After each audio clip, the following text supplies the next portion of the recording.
ஃபைனலாக யமஹாவோட R125 பார்த்தீங்கன்னா இந்தியாவில் அஃபிஷியலாக வந்து லான்ச் பண்ண போகிறாங்க. 2024ஓட பிகினிங்கில் லான்ச் பண்ண போகிறதா யமஹா அனௌன்ஸ் பண்ணியிருக்காங்க. ஸோ இந்த R125 பற்றி நம்ம கொஞ்சம் டீட்டெயில்டாக இந்த வீடியோவில் பார்க்கலாம். உங்களுக்கு இந்த R125ஓட டிசைன், இந்த பைக்கோட கான்ஃபிகரேஷன், இந்த பைக்கோட ப்ரைஸ் எல்லாம் பிடிச்சிருக்கா அப்படிங்கிறத வீடியோவை பார்த்துட்டு இந்த வீடியோக்கு ஒரு லைக் பண்ணிக்கோங்க.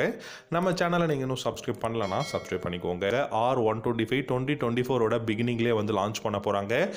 மேபி R15S கூட டிஸ்கண்டினியூ பண்ணுறதுக்கும் பாசிபிலிட்டிஸ் இருக்குது அப்படிங்கிறத தான் யமஹா சொல்லியிருக்காங்க.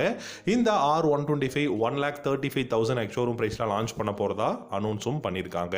R125 பொறுத்த வரைக்கும் பார்த்தீங்கன்னா 2020 மாடல் 2021 மாடல்லாம் எடுத்துக்கிட்டிங்கன்னா ட்வின் LED ஹெட்லாம்ப்ஸ் இருக்கக்கூடிய பைக்காக தான் இருந்தது. ஸோ இப்போ ரீசெண்டாக தான் R125 பார்த்தீங்கன்னா R7 இன்ஸ்பயர்டில் வந்து இதோட டிசைன் வந்து கொடுத்துருக்காங்க. முக்கியமான விஷயம் R7ல் மட்டும் இன்ஸ்பயர்டாக இல்லைங்க. R1 இன்ஸ்பயர்டு 5-inch TFT கிளஸ்டராக இருக்கட்டும், இல்லாட்டி இந்த பைக்கில் இருக்கக்கூடிய ஹேண்டில் பார் சுவிட்சஸ் எல்லாமே பார்த்தீங்கன்னா R1லேருந்து இன்ஸ்பயர்டான அந்த ஸ்விட்சஸ் 5-inch TFT கிளஸ்டர் இதெல்லாம் வந்து சொல்லியிருக்காங்க. அது மட்டும் இல்லாமல் உங்களுக்கு ப்ளூடூத் கனெக்ஷனாக இருக்கட்டும், மற்ற எல்லா விஷயங்களும் பார்த்தீங்கன்னா R1லேருந்து டெலிவரி பண்ணியிருக்காங்க. இதுவே நீங்கள் டிசைன் வைஸ் பார்த்தீங்க அப்படின்னா R7லேருந்து டெலிவரி பண்ண விஷயங்கள் அப்படிங்கிறது தான். அது மட்டும் இல்லாமல் ட்ராக்ஷன் கண்ட்ரோல் சிஸ்டம்ஸாக இருக்கட்டும், இல்லாட்டி அலுமினியம் ஸ்விங் ஆமாக இருக்கட்டும், மிச்லின் பைலட் ஸ்ட்ரீட் டயர்ஸாக இருக்கட்டும், இந்த மாதிரியான விஷயங்கள் எல்லாமே பார்த்தீங்கன்னா R7லேருந்து எடுத்திருக்காங்க. அஃப்கோர்ஸ் இந்தியாவில் MRF டயர்ஸ் தான் வந்து யூஸ் பண்ண போகிறாங்க.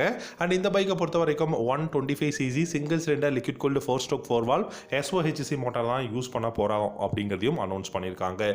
இந்த பைக்கோட இன்ஜின் பார்த்தீங்கன்னா 15 ஹார்ஸ் பவரும் 12 Nm டார்க்கும் வந்து ப்ரொடியூஸ் பண்ண முடியும். 6-speed கியர் பாக்ஸும் கொடுத்துருக்காங்க. அண்ட் சஸ்பென்ஷன் செட்டப் அப்படின்னு பார்த்தீங்கன்னா ஃப்ரண்ட்ல USD ஃப்ரண்ட் ஃபோக்ஸ் வந்து கொடுக்க போகிறாங்க. ரியரில் மோனோ ஷாக் சஸ்பென்ஷன் தான் இருக்க போகுது. இந்த பைக்கோட பிரேக்ஸ் அப்படின்னு பார்த்தீங்கன்னா front and rear single disc brake, dual channel ABS வந்து அவைலபிளாக இருக்கும்.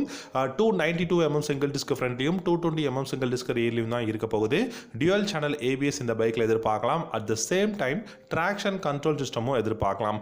பிகாஸ் நல்ல பார் அண்ட் டார்க் இருக்குது. ஏரோடைனமிக்ஸ் பாடி பேனல்ஸ் ரொம்பவே ஷார்ப்பாகவும் ஸ்லீக்காகவும் இருக்கிறதுனால நீங்கள் சிட்டியில் டிராஃபிக்கில் யூஸ் பண்ணாலும் சரி, எந்த ஒரு பிளேஸில் நீங்கள் ரைட் பண்ணாலும் சரி, பைக்கோட இனிஷியல் பிக்கப் எல்லாமே பார்த்தீங்கன்னா பர்ஃபெக்டாக இருக்கும். அதனால் ட்ராக்ஷன் கண்ட்ரோலும் இருக்குது, நமக்கு டியூவல் சேனல் ABSும் இருக்கிறதுனால ஒரு எக்ஸ்ட்ரா சேஃப்டி அப்படிங்கிற ஒரு விஷயம் தான்.